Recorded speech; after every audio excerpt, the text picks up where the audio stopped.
Good morning. तो कैसे हैं आप लोग? उम्मीद है आप सभी अच्छे होंगे और आप लोग के एग्जाम की तैयारी अच्छी हो रही होगी। जैसा कि आप सभी जानते हैं कि फरवरी माह में बिहार बोर्ड के 10वीं विद्यार्थियों का परीक्षा होने वाला है। उसी को ध्यान में रखते हुए मैं मैथ के इम्पोर्टेंट चैप्टर की वीडियो डालने वाला हूं, क्योंकि बिहार बोर्ड के बच्चे अधिकांश मैथ में ही फेल होते हैं। इसी को ध्यान में रखते हुए मैं मैथ का इम्पोर्टेंट चैप्टर का वीडियो लाने वाला हूँ। अगर आप सभी को अच्छा लगे तो चैनल को सब्सक्राइब और वीडियो को लाइक जरूर करें। और जो भी आपके भाई बहन इस बार एग्जाम में बैठने वाले हैं उनको यह वीडियो शेयर जरूर करें, ताकि उनको कुछ मेरे वीडियो से सहायता मिल सके। तो जैसा कि आप सभी देख सकते हैं, आज हमारा टॉपिक होने वाला है संगत और असंगत समीकरण की पहचान, जो कि हर बार यहाँ से ऑब्जेक्टिव एग्जाम में पूछे जाते हैं। और इसका जो सब्जेक्टिव होता है वह एक 5 नंबर का आता है और 2 नंबर का भी आता है। तो आज हमारा मेन फोकस होगा कि इससे जो ऑब्जेक्टिव आए वो हमारा एग्जाम में छूटे ना। तो चलिए आपका समय बिना बर्बाद किए करते हैं वीडियो को स्टार्ट। तो जैसे संगत और असंगत, इसका कुछ नियम होता है। पहले हम वह नियम जानेंगे, फिर यह जो उदाहरण दिया हुआ है उसको हल करेंगे। तो पहला नियम आपका है कि A1 बटा A2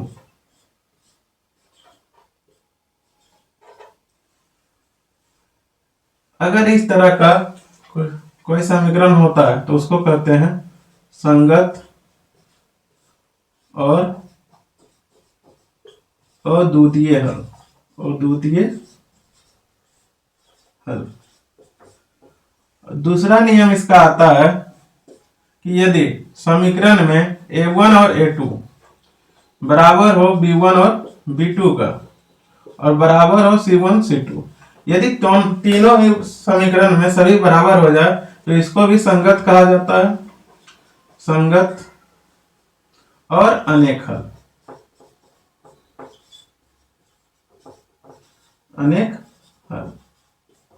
तीसरा नियम इसका आता है कि यदि A1 और A2 B1 बटा B2 बराबर नहीं C1 बटा C2, तो इसको कहते हैं असंगत और कोई हल नहीं। कोई हल नहीं।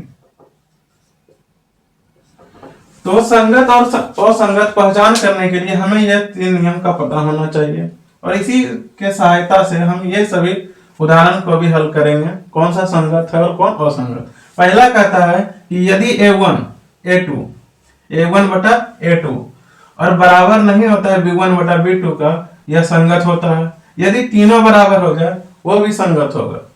यदि लास्ट वाला C1 और C2 बराबर नहीं होगा तो वह असंगत होता है। तो हमें मुख्य रूप से ये वाला नियम याद रखना है कि यदि C1 और C2 बराबर नहीं होता है B1 B2 का, तो वह असंगत होता है, बाकी सभी संगत होते हैं। तो जैसा कि हम पहला उदाहरण को हल करते हैं इस नियम के सहायता से। तो आपका नंबर 1 जो है 2x प्लस y बराबर 8 और x माइनस y बराबर 6। अब बहुत सारे बच्चे यहाँ पर जो है A1 A2 B1 B2 और C1 C2 की पहचान नहीं कर पाते हैं। तो यहाँ जैसे हम देख सकते हैं कि हमारा 2 समीकरण दिया हुआ है। 2 समीकरण में से हम किसी भी समीकरण में चाहे समीकरण 1 चाहे समीकरण 2, इसमें से किसी को भी A1 और A2 मान सकते हैं। यदि हम इसमें A1 मानेंगे तो इसमें A2 मानना होगा, अगर इसमें A1 मानेंगे तो इसको A2 मानना होगा। तो हम ऊपर वाले को A1 मानते हैं, तो जो x के साथ होता है उसको A1 बोलते हैं, और जो y के साथ होता है उसको B1 बोलते हैं, और जिसके पास x y नहीं है उसको C1 बोलते हैं। उसी तरह देखेंगे कि नीचे के साइड में ये हो जाएगा आपका A2, ये हो जाएगा B2 और ये हो जाएगा आपका C2। अब हमें पता नहीं है कि कौन सा बराबर है कौन नहीं है, तो पहले हम तीनों बराबर करके रखेंगे। तो जैसे x का गुणज क्या है 2 है, और इसके सामने कुछ नहीं दिख रहा, तो जिसके सामने कुछ नहीं हो उसके सामने एक हमेशा छिपा रहता। तो एक हो गया आपका। यहां देखेंगे तो इसके सामने भी कुछ नहीं दिख रहा, तो इसके सामने एक है। अब यहां देखिएगा कि यहाँ पे भी कुछ नहीं है लेकिन एक है, एक तो लेंगे लेकिन इसके आगे वाला चिन्ह भी लिया जाएगा।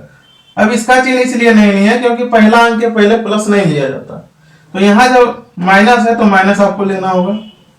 उसके बाद देखिए 8/6। अब हम तीनों बराबर करते हैं तो यहाँ आप देख सकते हैं कि आपका जो समीकरण यहाँ जो मिला है 2/1 और यहाँ मिला आपका 1 - 1। तो कहता है कि अगर यहाँ 2 होता है यहाँ भी 2 होना चाहिए और यहाँ 1 होगा तो यहाँ भी 1 होगा, तभी ये दोनों क्या होना चाहिए होगा बराबर। लेकिन ऐसा नहीं है तो क्या हो जाएगा बराबर नहीं।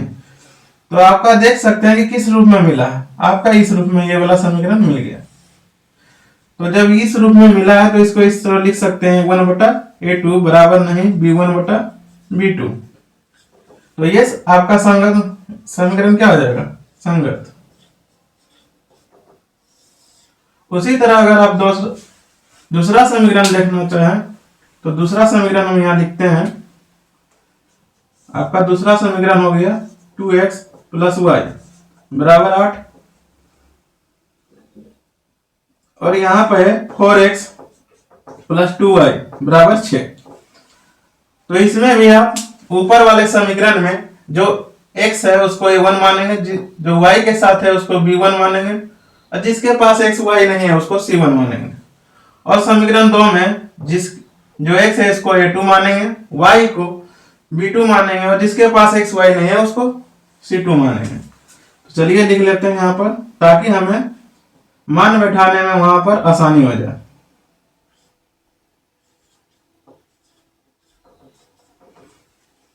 तो आप इस तरह एग्जाम में भी कर सकते हैं कि समीकरण पहले लिख लेंगे और ऊपर में जो x होगा उसको a1 और y वाला को b1 और जिसके पास x y नहीं है उसको c1 मानेंगे। तो जैसे मानेंगे तो जैसे आप देख सकते हैं कि जैसे कि बटा में है तो उसी तरह लिख दीजिए। तो यहाँ आ जाएगा आपका a1 का मान कितना हो जाएगा, जैसे देख सकते हैं x के आगे यहाँ क्या है 2, तो a1 का मान 2 हो गया। यहाँ x के आगे क्या 4, तो a2 का मान कितना होगा 4। उसी तरह यहाँ देखिए इसके आगे कुछ नहीं दिख रहा लेकिन एक छुपा हुआ। अब यहाँ प्लस नहीं लेंगे क्योंकि पहला अंक के आगे प्लस हमेशा छिपा रहता है। यहाँ देखिए y के आगे 2 है तो यहाँ 2 ले लिए, यहाँ 8 है तो 8 ले लिए, यहाँ 6 था 6 ले लिए।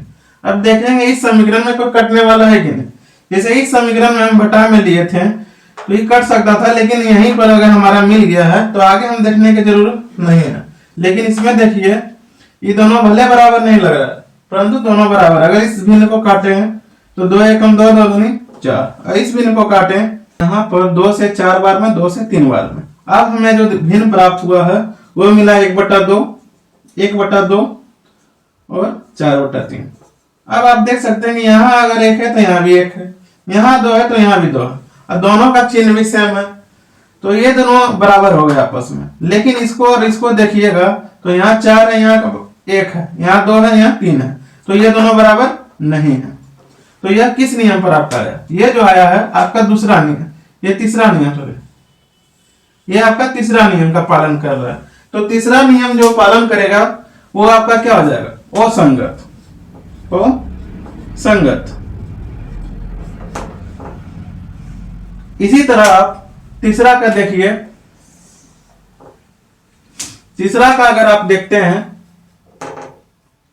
तो आपका समीकरण x - y बराबर 4, x + y बराबर 6। अब आप देख सकते हैं कि इसमें किसी भी ऊपर वाले समीकरण को a1 b1 और c1 मानते हैं और नीचे वाले को a2 b2 और c2 मानते हैं। तो चलिए मानते हैं। तो यह हो गया आपका a1, ये हो गया b1 और ये हो गया c1 और ये हो गया a2, ये हो गया b2, ये हो गया c2। तो अभी आपको बराबर नहीं या बराबर है कि नहीं ये हमको पता नहीं है, तो सबसे पहले सभी को बराबर में लेते हैं। तो एक इसके आगे कुछ नहीं है तो 1 है, तो यहाँ 1 हो गया आपका। इसके आगे कुछ नहीं तो यहाँ भी 1 हो गया, ठीक है। और इसके आगे देखिए 1 होगा और इसके आगे भी 1। अब आप ध्यान से देखिएगा तो इसके आगे माइनस है, तो अंक पहला रहे चाहे दूसरा अगर माइनस चिन्ह है तो हमेशा माइनस देंगे, लेकिन अगर पहला अंक है तो वहां पर प्लस नहीं देंगे।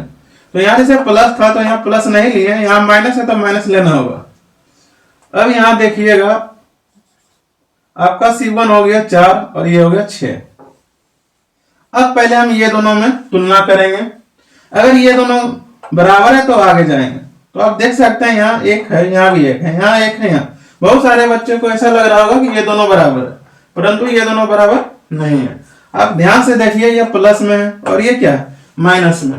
तो प्लस माइनस एक है, एक प्लस में और एक है माइनस में, तो यह बराबर नहीं है। इसका अर्थ है कि यह एक प्लस यानी एक किसी को यह दे सकता है, लेकिन यह जो है खुद कर्ज में है, तो यह किसी को एक दे नहीं सकता, बल्कि वो किसी से लिया हुआ। तो अगर ये बराबर नहीं है तो आगे देखने का हमें जरूरत नहीं है, क्योंकि हमारा समीकरण यहाँ जो बनेगा ये आपका मिला A1 बटा A2 बराबर नहीं B1 बटा B2। तो ये जो आपका है यह फर्स्ट नियम का पालन कर रहा है, तो यह आपका जो समीकरण होगा यह संगत हो जाएगा, यह आपका संगत हो जाएगा। तो यहाँ हम 3 समीकरण को हल किए हैं, बाकी जो एक समीकरण बचा है वो आप खुद से हल करेंगे, ताकि आप खुद से देख सकें कि आपको यह समझ में आया है कि नहीं। अगर आपको कहीं भी ऐसा वीडियो में प्रतीत होता हो कि हमें यह टॉपिक समझ नहीं आया तो हमें कमेंट करके बताएं, ताकि अगली वीडियो में हम और अच्छे से प्रयास कर सके आप लोग को समझाने के लिए। और इसी तरह और भी वीडियो अगर चाहते हैं तो चैनल को सब्सक्राइब करके रखें, क्योंकि जैसे ही आपका 10वीं क्लास का एग्जाम खत्म होगा उसके बाद आपका फिर से मैथ का चैप्टर बाय चैप्टर और भी जो सब्जेक्ट है उसके सारे वीडियो इसी चैनल पर आने वाले हैं। तो आप अपना सपोर्ट बनाए रखें। तो वीडियो देखने के लिए आपका धन्यवाद। मिलते हैं फिर से एक नई वीडियो में।